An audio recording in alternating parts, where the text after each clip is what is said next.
ఇప్పుడు అక్కడ రాముల వారి విగ్రహాలు కనిపించాయి. హ్మ్. అలాగే అక్కడున్న దంతెలమ్మ వారి గుడి గూడా అంటే విగ్రహం కూడా ఉంది.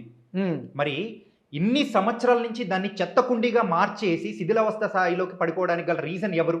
మరి దాన్ని ఇప్పుడు ప్రస్తుతానికి తీసుకురావడానికి ఉద్దేశంతోనే కదా అది క్లీన్ చేసి మళ్ళీ ఒక మంచి రోజున స్టార్ట్ చేశారు. మరి దాన్ని కూడా మీరు ఎందుకు అడ్డుకుంటున్నారు? 50 ఏళ్ల పైబడి ఆ ప్రాంతంలో ఆ గుడి మూతబడినప్పుడు రఘురామకృష్ణరాజు అక్కడే ఆ నియోజకవర్గంలో ఉన్నాడు కదా. రఘురామకృష్ణరాజుకి వీడికి కళ్ళు పోయినాయా? వీడి కళ్ళు కనపట్లేదా?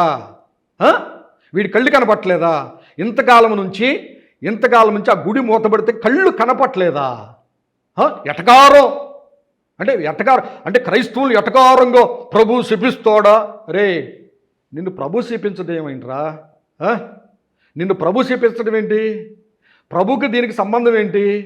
దళితుల మధ్య ఒక ఇది ఉంది. కొంతమంది కన్వర్ట్ అయ్యారు.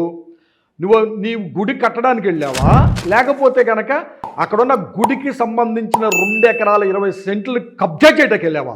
నువ్వు దొంగవి, ఆర్థిక నేరగాడివి. నిన్ను ఎప్పటికైనా సరే అరెస్ట్ చేస్తారు. దాన్ని దోచుకోవడానికి ఈ రోజున డైవర్షన్ పాలిటిక్స్ నువ్వు తీసుకొచ్చి ఈ క్రైస్తవుల మీద, దళితుల మీద నువ్వేం చేస్తున్నావంటే నెపాన్ని మోపుతున్నావా? ఎంత ధైర్యం నీకు?